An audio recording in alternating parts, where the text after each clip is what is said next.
Hola, ¿qué tal a todos? Gracias por estar aquí en este plática que trataremos en este tema lo que es el punto de fusión.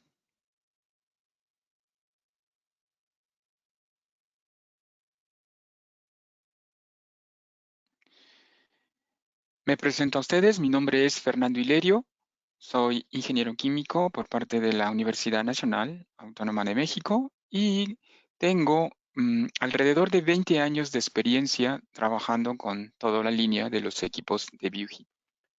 Actualmente pertenezco a Viuji dentro del área de desarrollo de negocios para América Latina.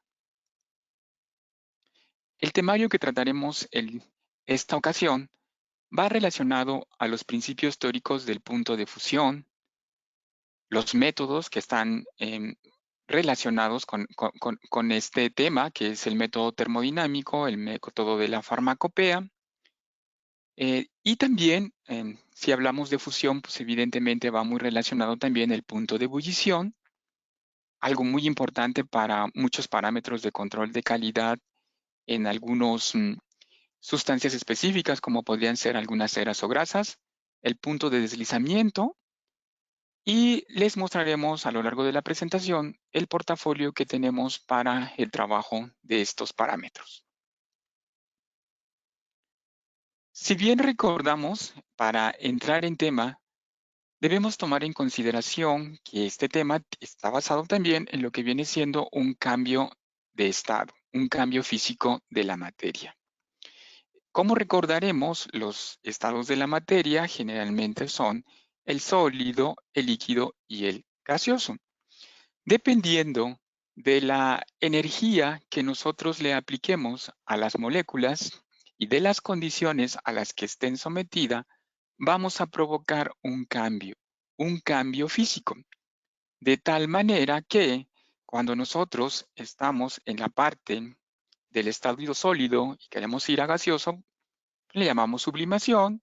Cuando queremos regresar se llama deposición. Y si estamos en la parte de sólido a líquido, es lo que nosotros vamos a conocer como punto de fusión. Por eso está aquí esta figura, este esquema. Y es lo que nosotros trataremos en el tema del día de hoy. Si queremos aumentar esa energía cinética, pues evidentemente de líquido pasaremos a la parte vapor y dependiendo de las condiciones podemos llegar hasta la parte crítica o la parte gaseosa de la sustancia. Y si modificamos energía, en cuestión de las condiciones podemos regresar de gas a líquido a través de la condensación y de líquido a sólido como solidificación, que sería lo inverso del punto de fusión. Entonces, el día de hoy nos toca entender un poco más cómo es que se lleva a cabo esa parte del punto de fusión.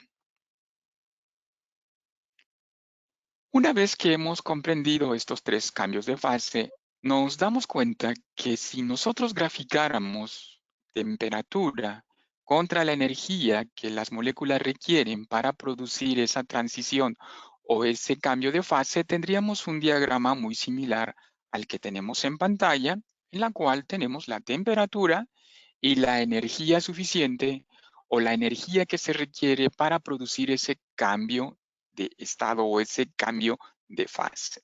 Dependiendo en la fase en que nosotros nos encontremos, serán cómo es que las moléculas estén estructuradas y la vibración que las mismas tengan.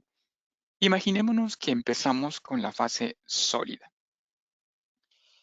Si yo tengo un sólido y empiezo a incrementar esa energía, evidentemente va a haber un momento en que esa energía, ese calor que yo estoy proporcionándole a la sustancia, va a ceder y le va a ayudar a hacer un cambio de fase, va a hacerle una transición. A estas energías que generalmente son magnitudes caloríficas, la llamamos como el calor de fusión. La energía que requiere la estructura para poder vencer esas uniones moleculares y poder pasar de un estado hacia el otro. En este caso, en lo que nos ocupa hoy, pues es el calor de fusión. Si nosotros seguimos incrementando la energía, evidentemente, lo que sucederá es que aumentará y producirá el cambio de estado siguiente dependiendo en el diagrama en la región en que me encuentre. Si ya pasé del estado sólido al estado líquido, sigo incrementando la energía, pues voy a llegar a la parte de evaporación. Y hay un calor, evidentemente, también que se conoce como el calor de evaporación. Igual, la misma magnitud que se requiere para poder provocar que las moléculas tengan un cambio de estado. Y si seguimos así, pues evidentemente llegaríamos hasta la parte crítica de la sustancia o una sección en la cual las moléculas están completamente dispersas, a la cual consideramos como la fase gaseosa. Y de la misma manera podemos proceder a la inversa. Una vez que nosotros empezamos a disminuir la energía, pues conocemos lo que es la parte del calor de condensación, muy utilizado estos dos calores, tanto el de evaporación y condensación, cuando estamos trabajando en la parte de evaporación con nuestro equipo que ustedes ya conocen, que es el rotavapor, del cual tenemos mucha investigación y somos creadores. Y si seguimos disminuyendo, evidentemente, esa energía, pues vamos a llegar a un calor de solidificación, volviendo a regresar a la estructura sólida que tendría originalmente una sustancia. Entendiendo esto es muy importante porque a lo largo de esta charla hablaremos mucho de ese calor, de esa magnitud que se requiere para poder hacer esa transición de fase. En este caso, el calor de fusión para pasar del estado sólido al estado líquido. Pero, ¿qué es el punto de fusión?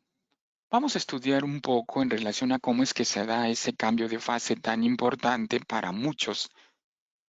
Generalmente, los materiales, cuando están en estados sólidos, digamos que las estructuras son en forma de cristales o están organizadas de alguna manera que las moléculas están completamente compactas y bien definidas en unión. Es decir, forman una estructura dimensional como la que estamos viendo en pantalla. Esas estructuras dimensionales, esos enlaces que tienen las moléculas, esa formación o ese soporte, también se conocen como estructuras de celosía, es decir, esa red que une a todas las moléculas. Esas estructuras de celosía tienen cierta fuerza entre una molécula y otra, son como si fuesen un soporte, una unión que hace precisamente que no produzca movimiento. Es por eso que los sólidos generalmente no tienen movimientos estructurales moleculares tan grandes. Cuando nosotros empezamos a aplicar calor a esas estructuras de celosía, lo que hacemos es que las moléculas empiecen a vibrar. Empezamos a meterle una vibración a las moléculas de tal manera que el calor hace que esas estructuras de celosía empiecen a ceder fuerza entre sí mismas, lo que va a llevar a un colapso de las mismas. Por lo tanto, ese colapso de la celosía nos lleva a ver físicamente cómo se produce un cambio de estado. Normalmente decimos que se derrite, se funde, se convierte de la estructura sólida a una estructura líquida. Entonces, cuando las estructuras de celosía colapsan, evidentemente lo que se produce es un cambio de estado de la estructura de la sustancia. A ese calor, a esa magnitud que hace precisamente que esto suceda, se le conoce como punto de fusión. Punto de fusión es el cambio físico de la materia del estado sólido al estado líquido que va a suceder a una temperatura y a una presión definida de acuerdo a las características que tenga la sustancia. Pero, ¿por qué medimos el punto de fusión? Generalmente, dependiendo del objetivo que se tenga en la investigación o en el análisis, el punto de fusión se utiliza para tres funcionalidades importantes. En la parte de identificación, es decir, podemos identificar qué tanta, eh, cómo es que está constituido quizá este material y con el punto de fusión tener una parte de referencia para poder ubicarlos dentro de alguna estructura o dentro de alguna investigación que nosotros estamos buscando, es decir, se parece o no se parece o podría ser este material si es que estamos viniendo quizá de una síntesis. Otro punto muy importante que es podríamos decir que es el más, más socorrido, más solicitado o más usado, es porque el punto de fusión nos ayuda a determinar qué tan pura es una sustancia. Ustedes saben que la sustancia, entre más combinación de otras sustancias tenga, en sí misma, causa que haya disminución de ciertas propiedades físicas que se consideran como específicas de las sustancias.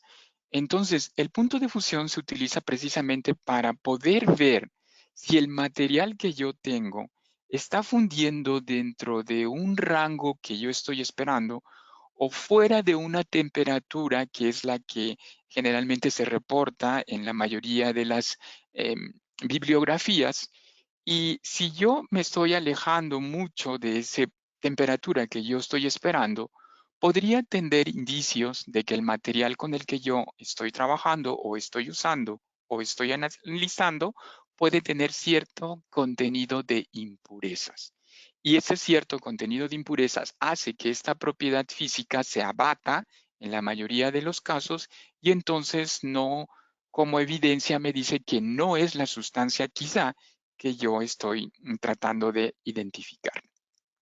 Eso es algo muy importante, sobre todo cuando se toman decisiones en relación a las materias primas o a los productos terminados cuando se van a trabajar en algún proceso. ¿Qué tan pura es la sustancia?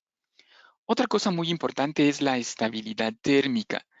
A algunos materiales, cuando empiezan a fundirse, es decir, cuando se les empieza a aplicar calor, sufren ciertas modificaciones en su estructura física y en su estructura química, de tal manera que pueden cambiar. Em, a lo mejor quizá en la parte de yo tener una sustancia y al aplicarle calor, puede ser que ciertas estructuras sufran modificación. A lo mejor si es una proteína, y yo la caliento demasiado de tal manera que pasa a la parte dañina, entonces ya no tengo una estructura completamente útil o buena o quizá servible para otro proceso o para tomar alguna decisión.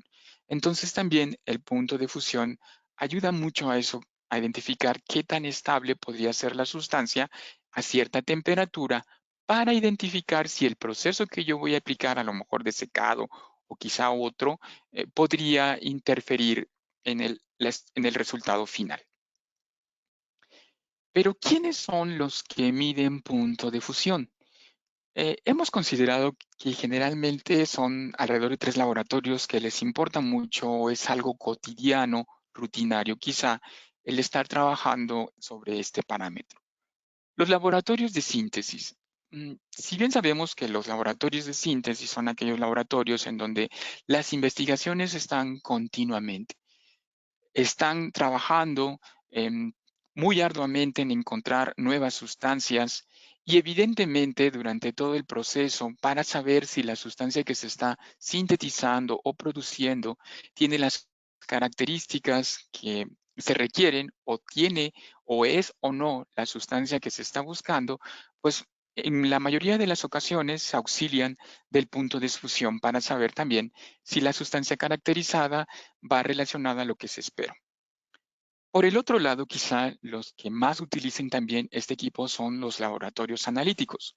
Generalmente los laboratorios analíticos realizan todos los días tanto las pruebas de las materias primas, tanto como de los productos terminados para poder tomar ciertas decisiones en cuestión de los procesos. De tal manera que para ellos determinar la pureza es algo muy importante. ¿Para qué? Para poder liberar lotes, para poder aprobar cantidades o materia de proveedores y tener de cierta manera un control sobre la materia prima y también sobre el producto terminado que les llega o que se utiliza durante el proceso y tomar decisiones, que son la parte más importante. Y en los laboratorios farmacéuticos también, independientemente sea calidad o tal vez investigación, se utiliza este parámetro para identificar que la precisión que tienen las sustancias, para conocer su identidad. Es muy importante, sobre todo cuando trabajamos en la parte farmacéutica, que las sustancias obtenidas no causen daños. sobre todo porque el producto final será ingerido y también porque de alguna manera me va a ayudar a modificar quizás ciertos parámetros durante el proceso de la fabricación de algún medicamento o de alguna sustancia activa. Esto del punto de fusión no es relativamente nuevo a lo largo de los años, a lo largo de los siglos, pues simplemente el hombre se empieza a dar cuenta de todos los cambios físicos que pasan a su alrededor y es su inquietud empezar a estudiarlos, empezar a conocerlos. Entonces, si nos vamos un poco más a la parte de los inicios de la medición del punto de fusión, vamos a encontrar que generalmente de forma experimental se empezó a trabajar con algo que se llama determinación del punto de fusión a través del uso del accesorio del tubo de Thiel, como están viendo ustedes en pantalla. El tubo de Thiel no es más que un tubo de vidrio diseñado específicamente para poder contener un medio de calentamiento y poder tener una superficie adaptada para poder aplicarle calor.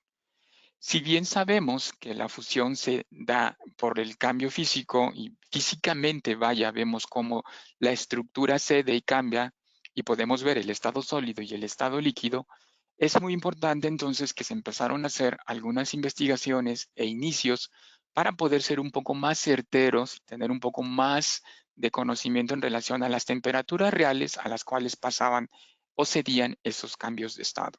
Entonces, el investigador Thiel, que por eso se le llama así a este tubo que tiene esta forma, eh, utilizó precisamente un capilar, que es una manera muy tradicional de poder trabajar y un poco más controlado, un capilar sujeto o introducido a lo que viene siendo una parte del tubo y tener por allí lo que es un termómetro para ir midiendo la temperatura del cambio.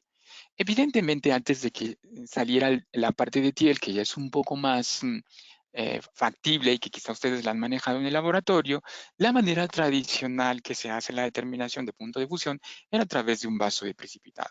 Si bien sosteníamos dentro de un capilar la cantidad de materia o el producto que queríamos fundir sujeto a un termómetro para que pudiéramos ver ese cambio de estado, utilizábamos un vaso de precipitado y un medio de calentamiento dependiendo de la temperatura o el rango que se estaba buscando.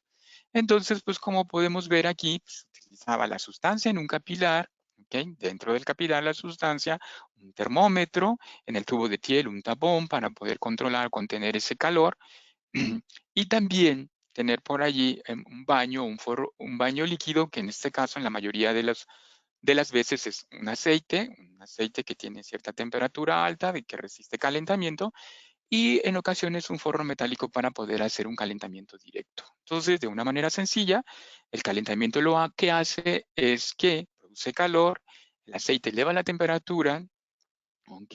Y lo que hacemos nosotros es ir viendo a través del termómetro la temperatura y poder ver de una manera también el cambio de fase que se produce en el capilar.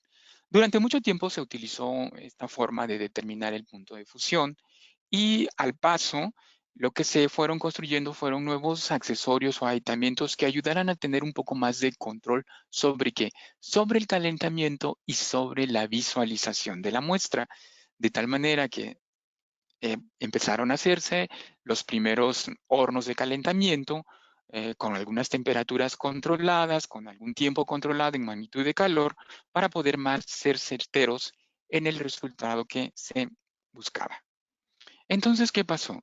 Esta forma tradicional empezó a cambiar por la necesidad propia de los usuarios. No podían estar teniendo la certeza de que esa magnitud o esa medida o ese punto que buscaban estuviera en el rango y tuvieron que ser un poco más precisos en la obtención de este punto. ¿Por qué? Porque normalmente esto es visual o era visual o sigue siendo visual. Las decisiones se tomaban en medida de la observación y qué tan inclinado, qué tan inclinado, qué tan grande la lupa, qué tanto el aumento, qué tanta buena visión pudiese yo tener como medidor. Entonces, eso producía ciertos factores que en ocasiones pues tomaban decisiones que probablemente fueran complicadas, ¿no? Rechazo de lote o quizá equivocarse quizá en la obtención de alguna materia prima, porque el punto que buscábamos pues, no era realmente el certero. Por eso es que a lo largo del tiempo se fueron desarrollando equipos que fueran un poco más automáticos. Bueno, vamos a ver un poco de lo que pasa en un gráfico cuando estamos trabajando el punto de fusión. Esto es muy importante entenderlo porque de este gráfico derivarán los métodos que ustedes vayan a aplicar de acuerdo a la normatividad que tengan que cumplir. Bueno, aquí tenemos un gráfico de temperatura contra tiempo. Si bien nosotros sabemos que el punto de fusión o el cambio de estado se va a llevar a cierta temperatura, también sabemos que dependiendo del tiempo al que esté expuesto y de la magnitud de calor que vaya a tener, pues también va a ser un parámetro que va a influenciar al final de cuentas en el resultado, dependiendo que yo esté buscando. Muy bien. Entonces, como yo comentaba, la temperatura del medio de calentamiento pues es muy importante. Es algo que está dentro de mis variables controlables. Entonces, yo puedo controlar la temperatura a la que yo quiero que se lleve a cabo el calentamiento y también puedo controlar la magnitud en tiempo de ese calor o de esa temperatura. Por el otro lado, si bien sé que mi muestra que va a fundir evidentemente está sólida, en este diagrama podemos ver cómo nos vamos a ubicar la parte sólida. Una vez que estamos aplicando temperatura, evidentemente vamos a ir aumentando la energía cinética de las moléculas en un tiempo definido, de tal manera que las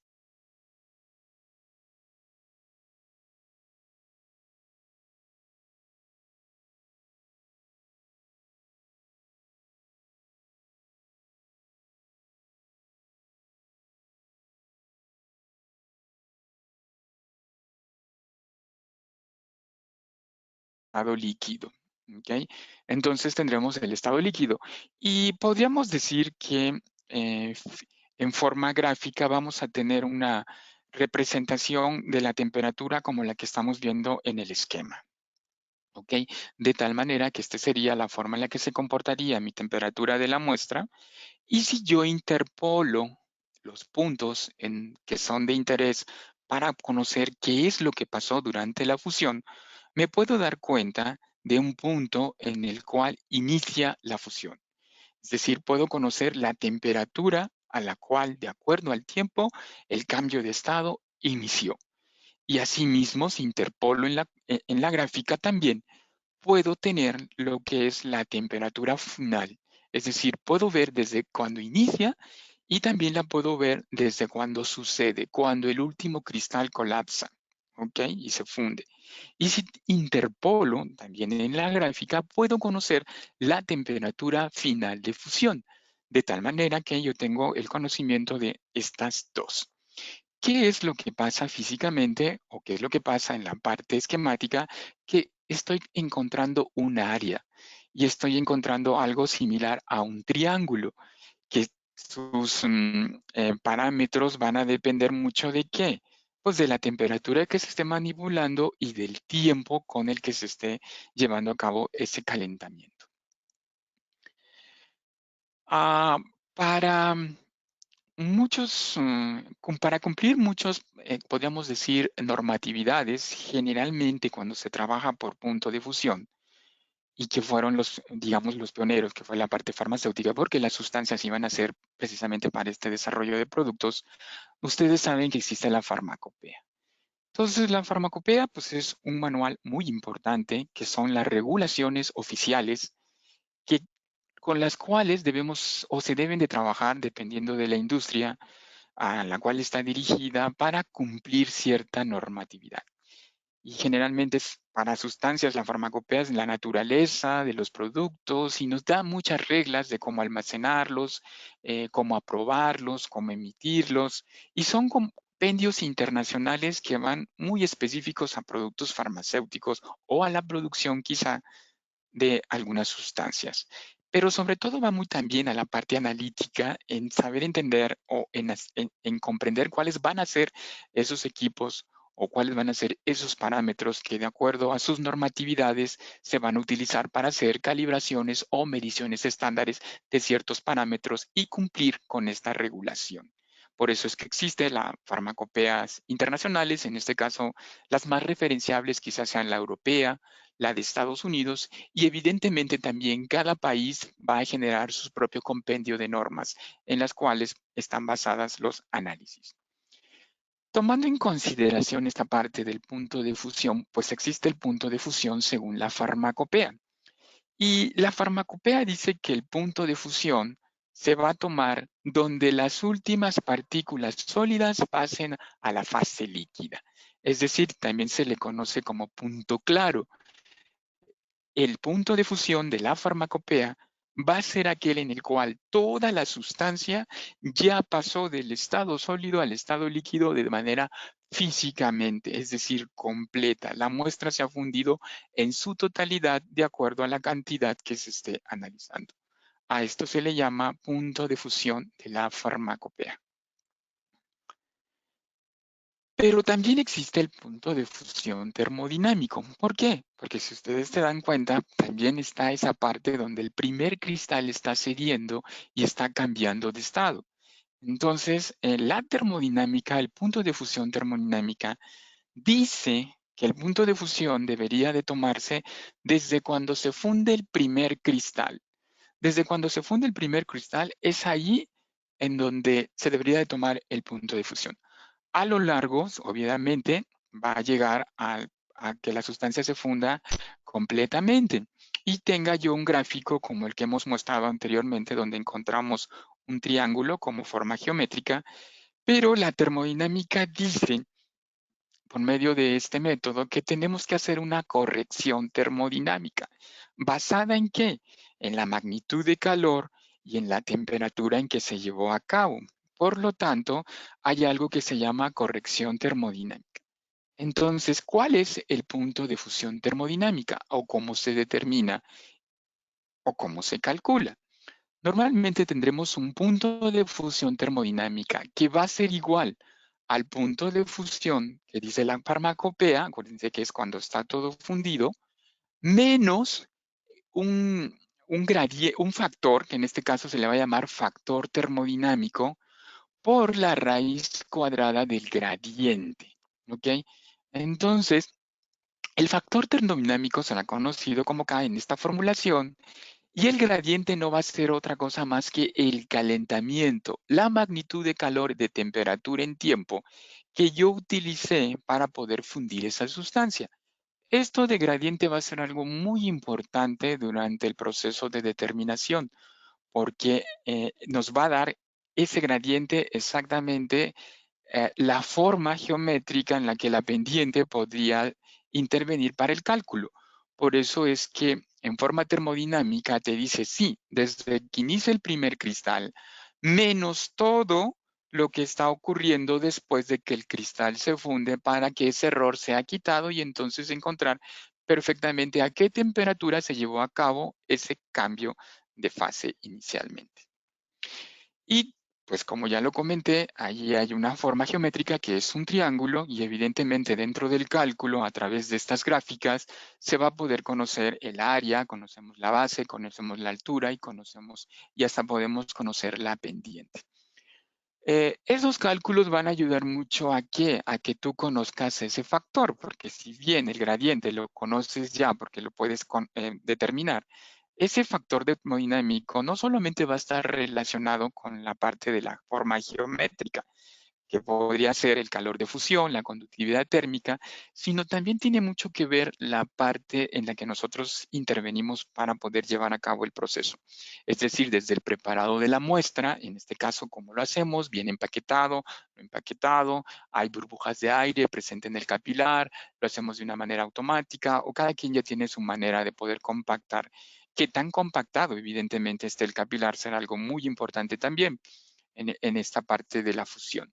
Y no solamente van relacionados a la parte de la preparación de la muestra, sino a la parte del equipo, el equipo o el uso o el medio, el accesorio, el aparato que se utilice para hacer esta determinación también va a ser muy importante, porque se van a ver cómo es el horno, la geometría, la forma en la que distribuye el calor y las propiedades que también tenga en su caso, en este caso, el medio de calentamiento vaya que podrían ser resistencias, conducciones, convecciones o en sus otros casos, como vimos, en ocasiones también algunos medios líquidos dependiendo del equipo que se esté utilizando.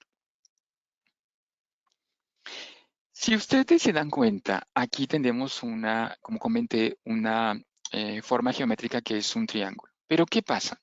Cuando nosotros estamos trabajando la parte de punto de fusión, es muy importante el gradiente de calentamiento que vamos a utilizar. Acuérdense que nuestra gráfica es temperatura contra tiempo.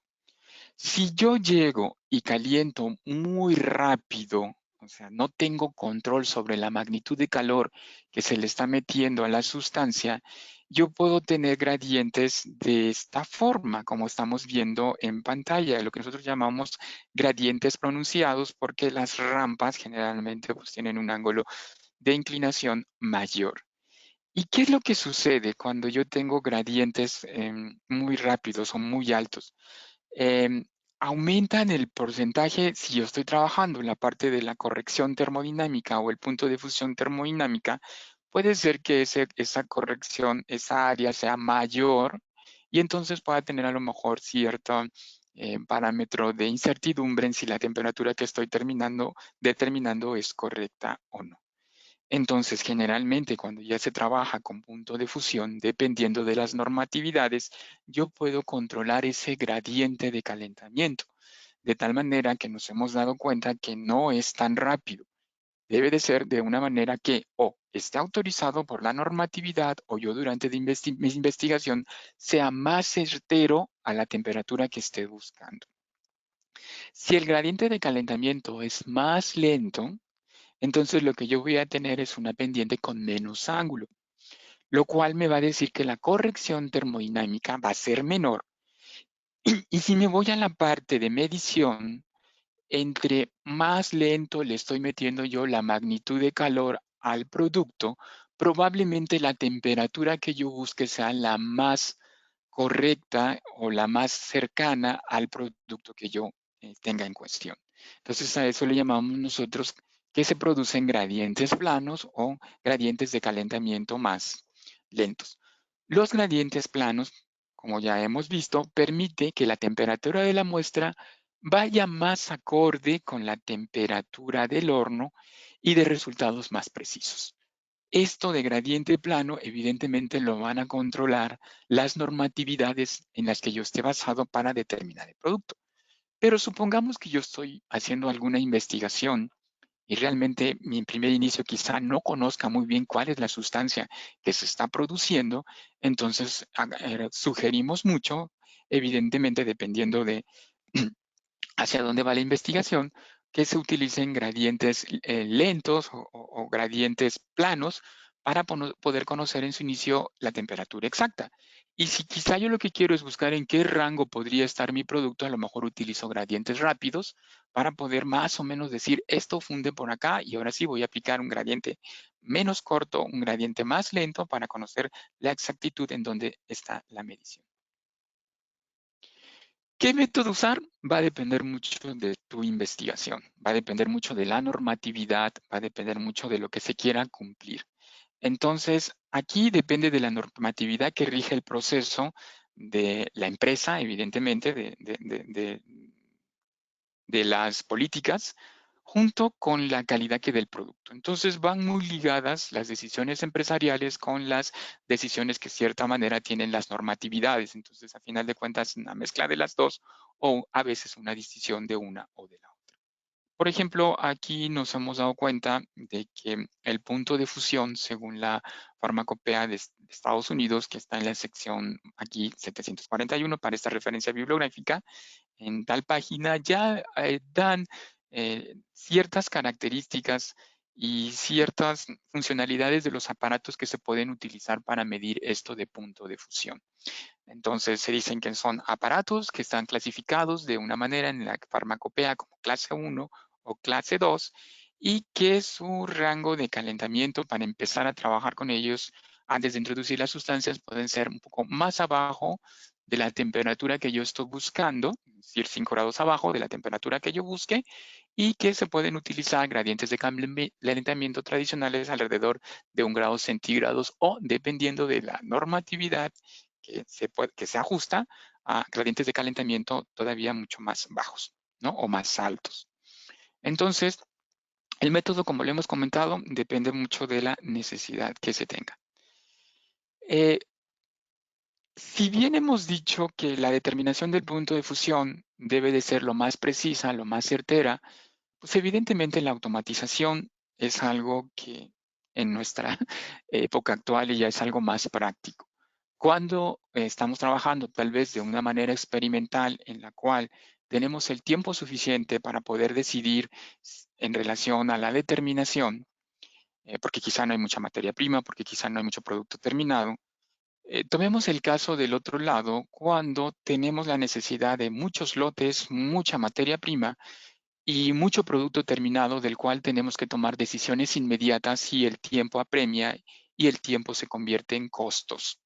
Entonces, es ahí donde ya nació la necesidad de cambiar a poder obtener un equipo automatizado o más automático en relación a la medida, sin tanta intervención de mi vista para determinar o no el rango de una medición o el punto.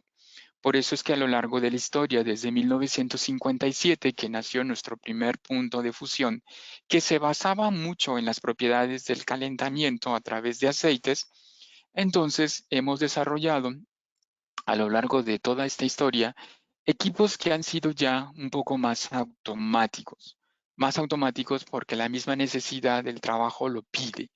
Si bien dejamos esta parte de medirlos por ahí de 1977 de una manera visual, tomando a un termómetro como parte del que da la magnitud de calor y al usuario como decisor del punto, se empezaron a crear otro tipo de acuerdo a la innovación tecnológica, funcionalidades más automáticas, sin tanta intervención del usuario. Solamente lo que se requiere de él es precisamente la preparación de la muestra. Entonces hemos llegado hasta nuestra época actual con un equipo de fusión automático certificado que cumple con las normatividades internacionales para poder ser aplicado en cualquiera de las industrias y que ayude y facilite hacer una tarea mucho más fácil al usuario. ¿Cómo es que se lleva a cabo la determinación automática del punto de fusión? Si recordamos bien cómo es que se hacía de forma manual, es decir, el termómetro, el medio de calentamiento, en este caso el aceite, el material o el equipo que podía ser vidrio y todos esos factores de errores que podían llevar a lo largo del paso de seguir utilizando estos equipos a un punto quizá no el más característico, pues entonces empezó a hacer un desarrollo tecnológico que ayudara a hacer más eficiente este proceso sin tanta intervención del usuario. Entonces, ¿qué es lo que se crió? ¿O qué es lo que actualmente tienen los puntos de fusión? Normalmente ese aceite de calentamiento se cambió por una placa metálica de conducción con ciertas características que ayuden a mantener ese calor bien. Ese bloque metálico de calentamiento evidentemente va a ser calentado, vaya, a través de ciertos métodos eléctricos, unas resistencias, que son placas más bien. Va a ser controlado por un voltaje, por así decirlo. Este medio de calentamiento, evidentemente, yo voy a tener la muestra, que no ha cambiado, sigue siendo un capilar de vidrio con ciertas características en la cual yo voy a colocar la muestra que voy a determinar. Ese capilar de vidrio, normalmente ustedes se dan cuenta que es muy pequeño. Necesitamos tener una ventana de vidrio, ¿ok? O una lupa, de tal manera que yo pueda ver cómo es que se está llevando a cabo ese proceso, además de que me va a ayudar para poder refractar la luz que se le va a colocar. Bueno. Esa ventana de vidrio generalmente siempre va a estar colocada de esta manera y se requiere de una fuente de luz, una lámpara, una fuente de luz para ver cómo es que se lleva a cabo el proceso. Y no solo para eso, sino para hacer algo de reflexión de la muestra. Ahorita vamos a ver esa parte.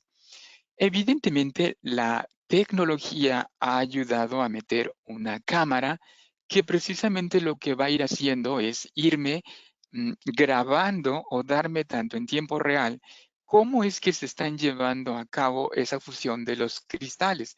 Estamos hablando de una parte ya tan pequeña que evidentemente nuestro ojo no podría ser tan preciso. Entonces el hecho de colocar una cámara con una inclinación, con una distancia perfectamente bien, me va a dar una visión completa de lo que le está pasando a los cristales.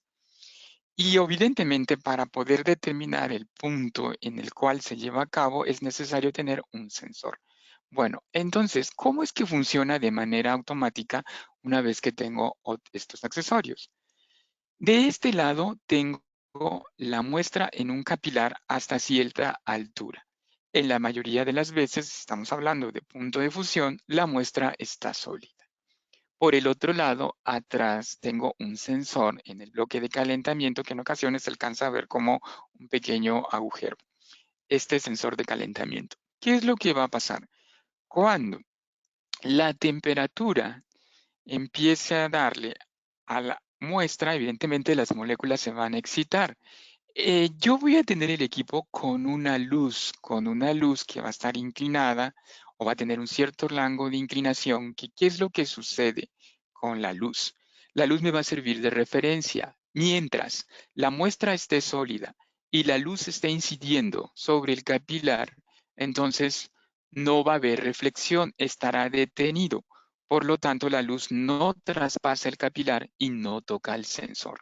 En el momento en que los cristales se están fundiendo, lo que va a hacer es que la luz atraviesa, evidentemente, la muestra, porque ya no está completamente sólida, está fundiendo, ya está siendo líquida, y los líquidos generalmente tienen cierta absorción por parte de la luz. Entonces va a pasar, va a absorber y va a refractar, va a absorber la luz, y esa luz va a pasar de tal manera que cuando la luz pase completamente sobre la parte sólida, tocará el sensor y me va a decir efectivamente la temperatura, a lo mejor la 1, acuérdense, puede ser la inicial termodinámica, cuando esto sucedió, o la 2, cuando ha sucedido todo, dependiendo del método que yo seleccione. Evidentemente, una vez que esto suceda, el sensor me dará esa temperatura y entonces yo podré ver a través de la cámara cómo es que se llevó a cabo ese proceso.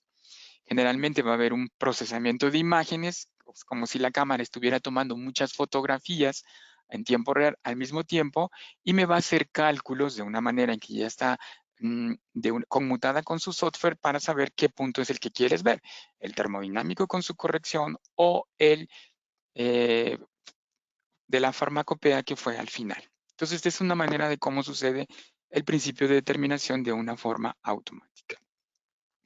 Dentro de nuestro portafolio encontrarás un equipo que es nuestro modelo Melting Point o punto de fusión M565 para que se pueda medir de una manera automática que te va a ayudar a muchas cosas.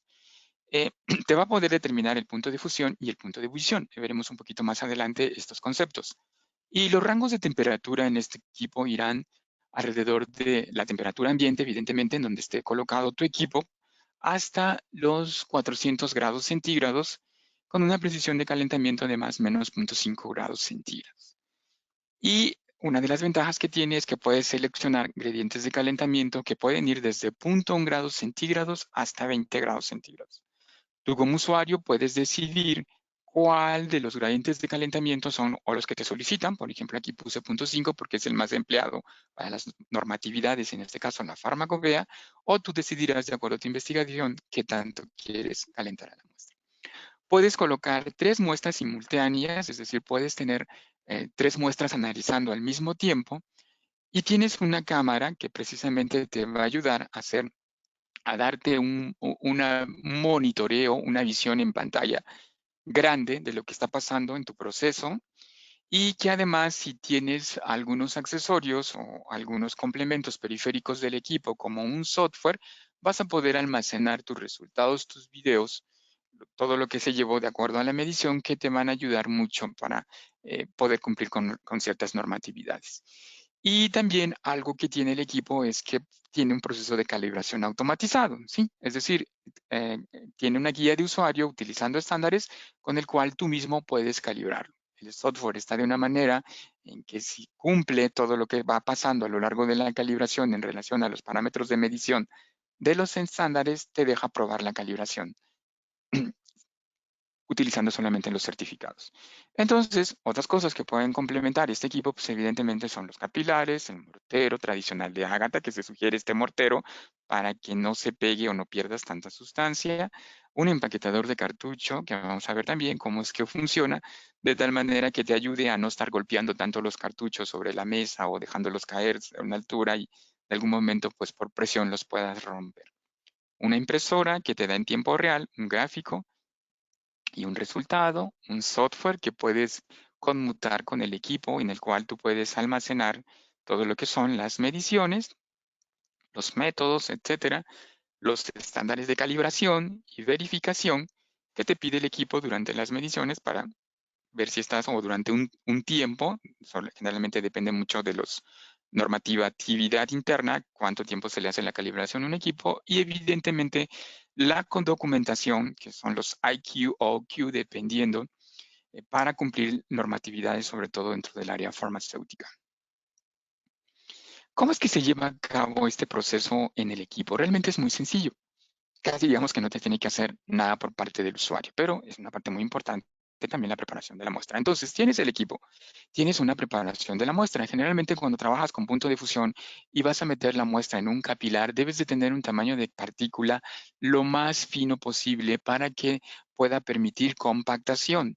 Por eso es que se utilizan los morteros de Ágata que no dejan que se pegue el material, que es un poco complicado meterlo, de tal manera que la partícula quede lo más fino, lo más molido posible, para que no vaya a haber, ¿qué? Espacios de aire entre cristales y entonces puedas tener un error durante la determinación. Esto es lo que se aconseja en la parte de la muestra. En la parte de la determinación, el equipo es muy sencillo, trae una pantalla, un display, en el cual va a traer una pestaña con diferentes submenús de acuerdo a lo que estés buscando. Generalmente se utiliza el punto de fusión. Cada submenú tendrá unas indicaciones en el idioma, en este caso nuestro idioma español, de tal manera que te va a ir dando paso a paso cómo es que vas a llevar a cabo el método. Entonces, tú vas a seleccionar, una vez que estás en el método, el rango de calentamiento, es decir, tu temperatura inicial antes de que introduzcas tu muestra, es decir, vas a calentar tu horno a una temperatura que generalmente son 5 o 10 grados, dependiendo de la normatividad, de tal manera que el horno esté listo y preparado para cuando introduzcas la muestra, solamente calientes bajo el gradiente. Una vez que la temperatura y el mismo equipo, cuando le dices precalentamiento, te lanza una alarma, te dice, estoy listo, introduce la muestra y ya nada más lo que tienes que darle es un start para que automáticamente haga la medición. Lo que tú haces normalmente es introducir las muestras, es más o menos como la altura, y se lleva a cabo el proceso de fusión. Evidentemente lo que vas a ver es una impresión del resultado, si es que lo tienes automático o si lo quieres de forma visual y decidir tú cuáles son los puntos, también tienes esa posibilidad de poder em, obtenerlos. Y un poquito hablando sobre la impresión, que es algo muy importante cuando se trabaja en la forma automática. Como yo hablé, si ustedes se dan cuenta, esta impresión tiene lo que viene siendo. Imaginémonos ahorita que esto es lo que generalmente ves en una impresión de nuestro equipo en tiempo real o también de manera almacenada. Generalmente te dice el tipo del equipo que estás teniendo, el método que estás utilizando, ese es el que tú ya tengas, la identificación de la sustancia, cuál es la que estás usando, un lote, etcétera. No sé. La temperatura a la cual estás iniciando tu calentamiento y el gradiente que estás utilizando y el método con el que quieres cumplir. Estos se llaman nosotros los parámetros de determinación que introduces en el sistema o en el equipo. Si vas a tener los resultados, puedes tener resultados automáticos o resultados manuales. Como yo lo comenté, puedes meter 3 muestras al mismo tiempo. Entonces tienes la muestra central, la muestra de la derecha y la muestra de la izquierda. Y el equipo automáticamente ve esos cambios de estado o esos puntos de fusión de acuerdo al método que seleccionaste y te las da en medición. En este caso podemos ver que hay 3 que son similares. ¿Qué es lo que te hace el equipo? Te da un promedio, o qué es lo que te hace la impresión también. Te da un promedio de la medición, es decir, toma las 3, te da un promedio y algo muy importante, te da una desviación estándar. Es decir, qué tan lejos estás del punto de fusión del cual tú estás tomando medición de este promedio o de estos mismos. ¿Qué tan lejos estás? que también esto te ayuda mucho a tomar decisiones, sobre todo cuando estás trabajando con estándares.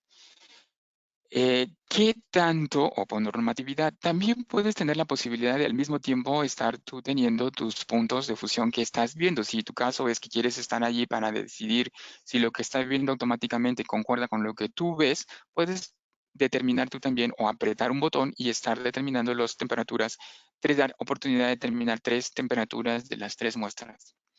También, si gustas, si no, el equipo lo hace de manera automática. Otra cosa muy importante que te ayudas a tomar a lo mejor algunas decisiones son los gráficos de comportamiento. ¿Te acuerdas de la pendiente de inclinación que habíamos visto y el triángulo? Dependiendo del gradiente, pues eso es más o menos lo que te da la impresión. Te dice desde dónde empezó a fundir tu muestra, desde dónde sale el primer cristal hasta dónde llega el último. En esta ocasión, si hablamos de farmacopea, ¿se acuerdan que era el último? Y el último que vio para la muestra de la izquierda fue el de 82.2, que sería la interpolación en este gráfico. ¿Y qué otra cosa más te da? Pues te da los datos a los que se llevó a cabo la medición, que son los datos, la firma del operario, la fecha y la hora, la última calibración y la última verificación. Entonces tú puedes tener una impresión directa local que te puede ayudar a hacer determinaciones o en ocasiones te puede ayudar para reportes o puedes tener un almacenamiento a través de software.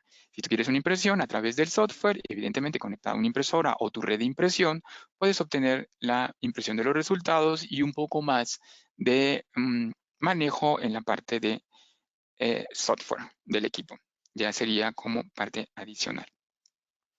Veamos a grandes rasgos cómo es que funciona el equipo de determinación del punto de fusión. En este video, todo lo que te he comentado está completamente explícito. Así que lo dejaremos correr.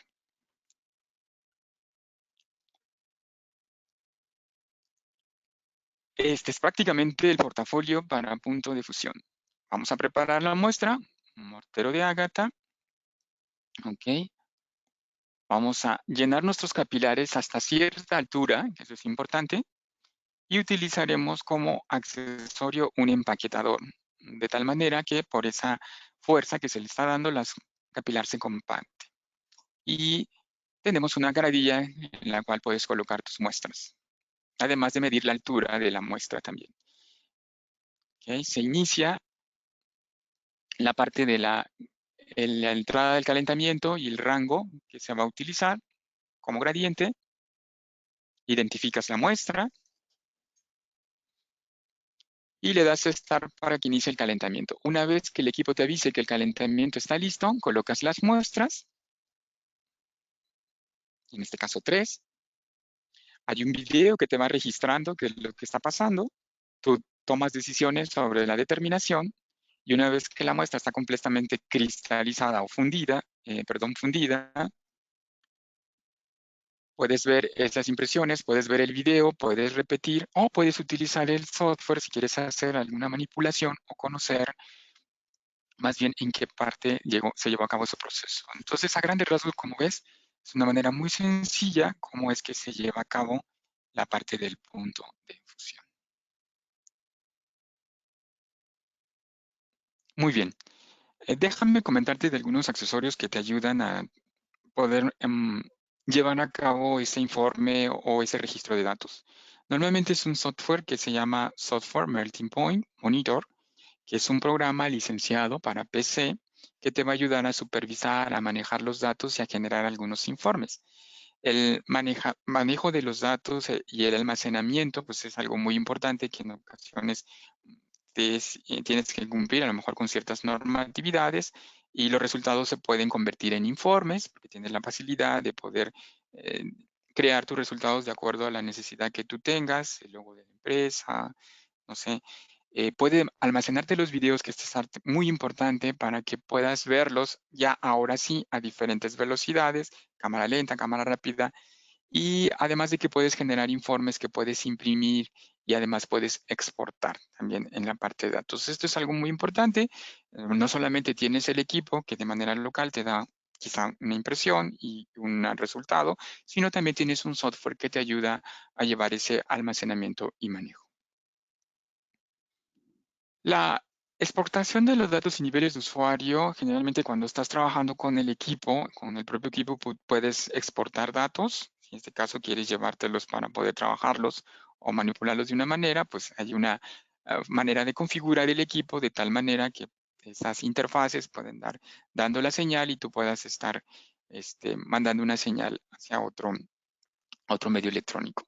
Y el mismo equipo también tiene la posibilidad de que puedas administrar usuarios, es decir, si tú solicitas el equipo que traiga los anexos para poder manejar quién sí, quién no entra en el equipo bajo una clave, puede ver un nivel administrador que es el que generalmente va a tener el acceso completo a la modificación de todas las herramientas de menú y métodos, o un nivel usuario que solamente se dedicará a ejecutar un método determinado. Entonces, esta es una parte muy importante que cual puedes también contar, en este caso, con nuestro portafolio, además de que te he comentado que las calibraciones pueden ser de manera automática, es decir, tú mismo, tu usuario, puedes hacerla, o también puedes utilizar métodos de calibración ya de una forma específica que quizá algún externo lo podría hacer, no hay ningún problema también, se adapta el equipo para eso.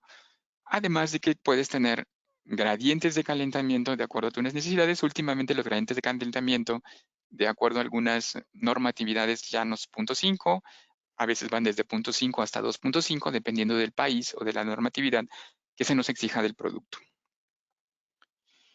Muy bien, pues ya hablamos un poquito de punto de fusión, te vamos a hablar un poco de punto de ebullición. ¿Por qué? Porque el equipo que te he hablado ahorita, que es el de portafolio de Bush y M565, y también el otro que veremos más adelante, te ayuda a determinar esto que se llama punto de ebullición. ¿Qué es punto de ebullición? Pues igual que punto de fusión, se define como el valor de presión y temperatura en la cual una sustancia químicamente homogénea pasa del estado líquido al estado vapor. Y se alcanza generalmente cuando la presión de un líquido se vuelve igual a la presión vapor de un líquido se vuelve igual a la presión externa. Las moléculas, como lo vimos en fusión, cuando se les aplica calor, ya no son suficientemente fuertes para poder estar unidas al líquido y entonces se vende y es cuando decimos que hierven, es decir, así como decimos que se funde, decimos aquí que hierven, es decir, ceden, pasan a un cambio de estado. Y si nosotros nos vamos a la parte referencial, también nos damos cuenta que ciertas sustancias, bajo ciertas características, tienen sus puntos de ebullición también ya definidos, ya determinados. Aquí tenemos un ejemplo de la tabla, por ejemplo, el líquido más convencional que utilizamos es el agua, el cual sabemos que hierve a cierto grado, a 100 grados centígrados bajo ciertas condiciones de una atmósfera de presión y que consume cierta cantidad de energía. Entonces, punto de ebullición también es un parámetro que se utiliza para caracterizar las sustancias, para determinar el grado de pureza. Los materiales puros generalmente tienen una presión de ebullición constante y evidentemente, como lo hemos visto en la parte de fusión, cuando ese material puro empezamos a meterle, o son en este caso mezclas, van a batir ese punto de acuerdo a como tan concentrado como tanta parte del otro producto tengan. Y esa relación, en relación a las mezclas, qué tanto será su punto de fusión, qué tanto será, perdón, su punto de ebullición también, va a depender mucho de las concentraciones y están muy ejemplificadas con la ley de Raoult. Y generalmente, ya hablamos que es el descenso de la presión de vapor, va a depender mucho del número de partículas disueltas y el número de partículas que también tenga el solvente. En otras palabras, va a ser que la presión de vapor va a depender mucho de que de la concentración que tenga de la sustancia ajena al soluto en el cual está disuelto el producto. Al soluto y al solvente. Principios del funcionamiento. Bueno, esto ya es algo que se estudió también en la parte de punto de fusión y hay algo que se utiliza que se le llama micropunto de fusión, por así decirlo. Micropunto de fusión, así como se hizo micropunto de fusión, micropunto de ebullición. Cuando hablamos de ebullición, ¿qué es lo que utilizamos?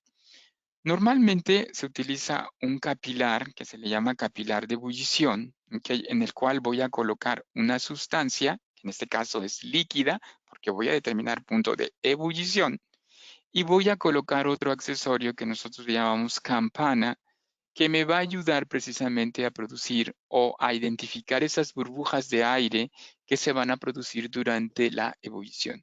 ¿Y cómo sucede? Generalmente este método se llama de Squeeze-Love y es el método llamado micropunto de ebullición. Hay información bibliográfica en relación a los principios. Y se dice que el producto ya está hirviendo o se ha alcanzado el punto de fusión cuando las frecuencias de las burbujas producidas alcanzan los 0.6 Hz. Cuando esto está, quiere decir, ese es el punto de ebullición que se tiene que tomar. Y se le hace tal vez una corrección por parte de la presión ambiental y este método está basado en la farmacopea europea. De tal manera que nosotros podemos determinar el punto de ebullición también de forma automática. Este principio, si ustedes gustan, está en una nota de aplicación que pueden bajar en nuestra página web www.pucci.com. En la parte de aplicaciones en Finder encontrarán esta nota, que es la 111-2013, en la cual está todo el principio del método de Swiloff.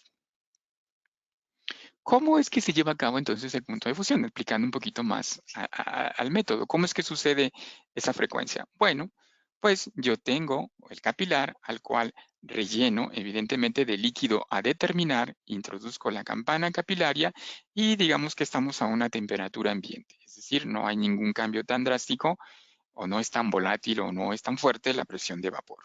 Una vez que yo empiezo a aplicar calor, evidentemente lo que voy a empezar a ver son esas pequeñas burbujas que se producen por el efecto del aumento de la energía cinética de las moléculas. Cuando yo veo o cuando se produce un burbujeo intenso durante cierta temperatura determinada, entonces me voy a dar cuenta que se lleva a cabo la fusión.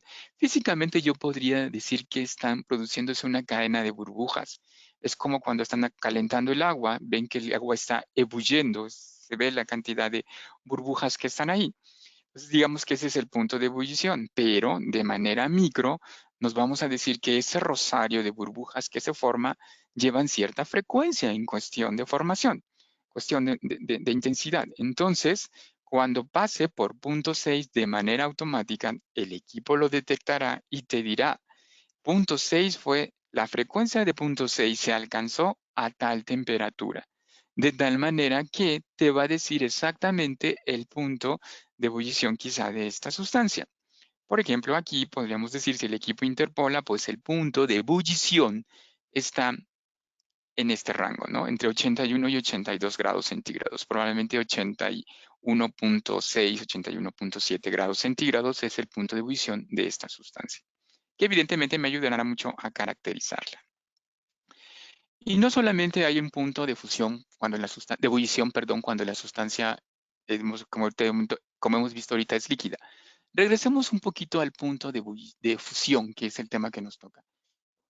El punto de fusión, ¿qué pasa con aquellas sustancias que no funden transparente, que sus cristales no son completamente perfectos quizá o por su estructura no nos deja ver que haya una transparencia o depende de translúcida el movimiento? Entonces, hay un punto de fusión que se le llama punto de fusión por deslizamiento. Y generalmente va muy abocado a todas esas sustancias que son en composición de grasas, de aceites. Es decir, que la temperatura hace que cuando se fundan se suavicen como tal y tengan cierta fluidez al estar en ese punto. Bueno, entonces el punto de fusión por deslizamiento va a ser la temperatura a la cual esa muestra se suaviza lo suficientemente como para tener fluidez y deslizarse. En este caso lo vamos a hacer dentro de un capilar que va a estar abierto por ambos lados. ¿Cómo es que se lleva a cabo ese punto de deslizamiento? Generalmente utilizamos un capilar abierto en ambos lados, ¿ok? Y por el otro lado tenemos una muestra. Esa muestra debe de estar fría, esa muestra debe de estar en su estado sólido, de tal manera que yo introduzco el capilar dentro de esa muestra, que puede ser, imagínense, una cera, una grasa, hasta cierta altura. El hecho de introducirlo y estar sólido ya no necesito hacer tanto empaque de capilar, simplemente introduzco el capilar y dejo que la grasa empiece a llegar a una altura y hasta ahí dejo. Esa es la forma en la que yo voy a colocar la muestra. ¿Qué es lo que va a pasar? Voy a tener por el otro lado, ¿ok?, un capilar que va a estar cerrado. ¿Por qué? Porque le voy a introducir un medio de calentamiento, que en la mayoría de las veces lo que se utiliza es agua. ¿Ok? Entonces, ¿qué es lo que va a pasar? Esa muestra, ese capilar que yo tengo abierto por ambos lados, lo voy a introducir al capilar que tiene agua. Evidentemente hay que ir tomando en consideración la altura. Una vez que yo le aplique calor de primera instancia, evidentemente lo que va a pasar es un aumento de volumen. Yo introduzco un capilar en un recipiente que tiene cierto volumen, va a sufrir un desplazamiento, que generalmente ese desplazamiento es muy relacionado a la masa que se le está colocando. Una vez que yo le aplique temperatura, ¿qué es lo que va a pasar? Conforme se vaya calentando el líquido, en este caso el agua, y dependiendo de la temperatura que necesite la muestra para ceder, para deslizarse, para empezar a cambiar esa estructura, entonces yo voy a conocer un punto de deslizamiento en el cual se llevó a cabo. Evidentemente, voy a tener una altura determinada y diré que cuando esa muestra se deslice hasta cierto nivel, de acuerdo a las normatividades o de acuerdo a la investigación que yo decida, tomaré esa temperatura como la temperatura de fusión por deslizamiento. Este es a grandes rasgos el principio. Y aquí lo vemos muy ilustrado en esta fotografía, que generalmente es una grasa, se toma la muestra, se introduce y evidentemente puedo observar cómo es que se lleva a cabo el deslizamiento. Esto lo puedo observar a través de la cámara que tiene el equipo y también a través del mismo equipo automáticamente me puede decir exactamente, el equipo me puede decir a qué temperatura llega. Determinación del punto de deslizamiento. Em, ¿Para qué sirve? Es para determinar el control de calidad generalmente en materias primas, ¿no? Ya hemos visto que este es todos estos puntos que hemos visto son parámetros de calidad para conocer la pureza de las sustancias y tomar decisiones. Entonces, para materias primas como son algunas grasas, algunos aceites, algunas mantecas, es importante muchas veces conocer el punto de fusión, sobre todo para de fusión por deslizamiento, por el proceso en que serán sometidas. Y también para conocer la calidad final del producto. Imaginémonos que trabajamos con chocolates, mantequillas o con ciertas emulsiones que también se les determina este punto de deslizamiento. Y para algo también que es sumamente importante, son para determinar las propiedades físicas que tiene esta sustancia, sobre todo cuando se van a transportar o se van a almacenar o van a viajar grandes distancias, a qué temperatura deben de ir refrigeradas o a cuál fue la temperatura a la que se deben de transportar. Porque si imaginemos aquí, tenemos un ejemplo, si trabajamos con ceras labiales, transportamos nuestro producto en un equipo o en un lugar en donde la temperatura de deslizamiento se alcance, pues cuando lleguen esos productos a donde tenemos que ir, pues están ya completamente fundidos, ya no llevan esta característica que debería de tener, ya no son funcionales. Si es tu interés saber sobre algunas notas de aplicación que hemos hecho sobre punto de fusión por deslizamiento, puedes acudir a nuestra página web, como ya mencionamos, y buscar dentro de la aplicaciones, estas dos que te sugiero mucho, que quizá te puedan ayudar, que son la de ceras labiales, tenemos una nota de aplicación para todo lo que son ceras labiales, y algo también que se utiliza mucho en la industria, este es para la industria de cosmético, perdón, y este es para la industria de los alimentos, que es la estearina de palma, que se utiliza muchas veces como base de materia prima para otros productos. Entonces ya tenemos más o menos unas notas de aplicación de unos métodos que ya desde hace mucho tiempo se están utilizando que te pueden ayudar o darte una idea tanto del funcionamiento como la aplicación de algún método que estuvieras en necesidad de implementar.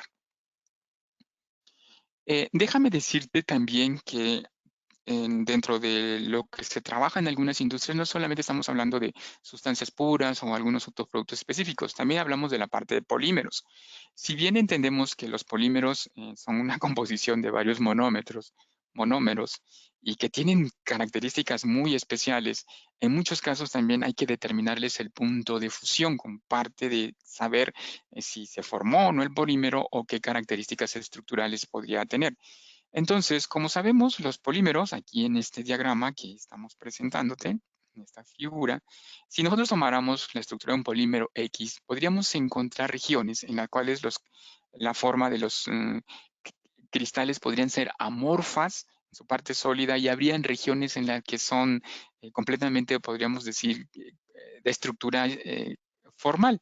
Entonces, como que los polímeros son una mezcla. Entonces, en muchos casos también hay que determinarles el punto de fusión para saber lo que ya te comenté.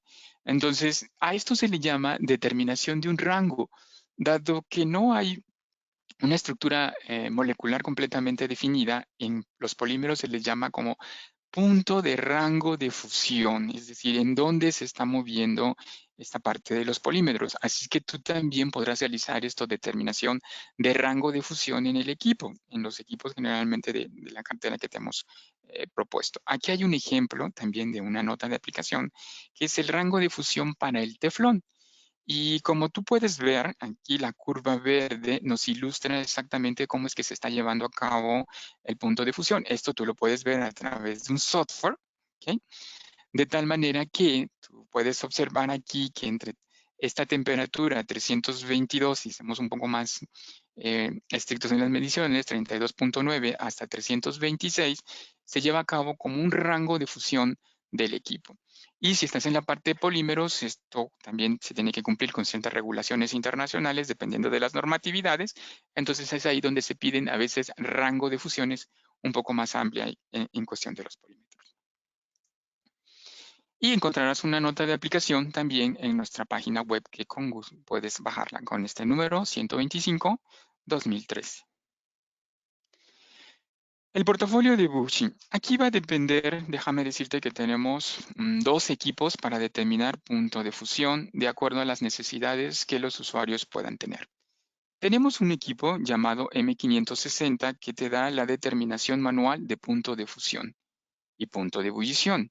Tiene una ventana de observación bastante grande y un proceso de calibración igual también que lo puedes guiar de forma automática y tiene un calentamiento rápido. Este método de determinación se llama manual porque tú colocas las muestras y puedes ver a través del lente cómo es que se lleva a cabo el cambio de fase y decidirás las temperaturas de tal manera que de forma manual colocarás la temperatura que tú consideres que estás viendo. Esta es una de las características, no es un equipo tan sofisticado en software que te ayuda a tomar decisiones en relación al material. Y por el otro lado tenemos el que ya te presenté, que es el determinador automático de punto de fusión y punto de ebullición, en el cual tienes instalado una cámara que te va a dar una visión en tiempo real, además de que a través de accesorios podrás tener almacenamiento de resultados, software e inclusive impresiones para hacerte un poco más accesible el trabajo y que el equipo tome decisiones que inclusive puedes dejarlo allí y al final de cuentas regresar y conocer cuáles fueron las mediciones y observarlas de acuerdo a tu necesidad. Estas dos gamas de productos integran nuestro portafolio que se van a acomodar de acuerdo a la necesidad que tú tengas en ellos. Evidentemente, hemos visto y te presentamos el empaquetador que quizá vistes en el corto video anterior, que te va a ayudar mucho a empaquetar tus muestras sin necesidad de tener el trabajo de estarle pegando mucho a la mesa para compactar tus capilares. Es el M565, te prepara 3 muestras al mismo tiempo. Los resultados son consistentes, son reproducibles, como te comenté, no daña los capilares y puedes utilizarlo muy bien en la parte del manejo de tus muestras. ¿Por qué elegir Bucci? Son métodos de determinación de acuerdo, puedes elegirlos de acuerdo a la termodinámica, a la farmacopea o como rango, como te los he mostrado. Depende qué normatividad quieras cumplir. Si está dentro de estas tres, tú puedes seleccionar al equipo y te lo hace. Se puede elegir el equipo, como lo hemos visto, tan automático como tu necesidad lo requiera. Las características del equipo que son importantes que debes conocer es que su lupa es grande, puedes tener una observación bastante buena, tiene una calibración guiada, hay una interacción también manual, aunque el equipo sea automático, como te comenté, tú también puedes decidir qué es lo que estás viendo. Los datos y el video pueden reproducirse en el instrumento, ¿ok? Y también cuenta con un software adicional para el manejo y el registro. Puedes encontrar aplicaciones disponibles como la que ya te hemos comentado, punto de fusión para punto de ebullición y para punto de deslizamiento o rango de deslizamiento, Además que contamos con una red de distribuidores oficiales en América Latina para tu ayuda y tu soporte. Y no solamente si estás dentro de la parte de punto de fusión, que ya es como quizá un parámetro importante, también te ayudamos en la parte de la análisis, si es de tu interés conocer espectrofotometría cercana e infrarrojo a través del equipo NIR, o estamos en la parte de evaporación. Nosotros somos creadores del rotavapor, en la parte de separación y purificación a través de cromatografía preparativa Flash con nuestro equipo Pure, o si es de tu interés obtener en polvo seco o cápsulas a través del secado por aspersión o encapsulación, o quizá preservar tus muestras a través del proceso de liofilización, tenemos una solución integral que tú puedes encontrar con nosotros. Y de estos mismos, aquí en las mismas páginas electrónicas podrás encontrar otros seminarios acorde a estos equipos. Buchi Latinoamérica, como te comenté, atendemos a toda nuestra red de distribuidores en América Latina. Si es de tu interés o si tienes una pregunta específica de lo cual hemos comentado el día de hoy, aquí está nuestro correo electrónico, latamerica@buchi.com, y puedes seguirnos a través de nuestras redes sociales, Facebook, buscándonos como Buchi Latinoamérica, en LinkedIn también a través de Buchi Latinoamérica, o YouTube a través de Buchi Lab Equipment, en donde encontrarás mucha información en relación a los seminarios que hemos realizado y a la información que tenemos de los equipos en cuestión. Muchísimas gracias. Puedes enviarnos tus preguntas a los correos electrónicos o aquí a través de la página, y con gusto les daremos respuesta. Muchas gracias a todos.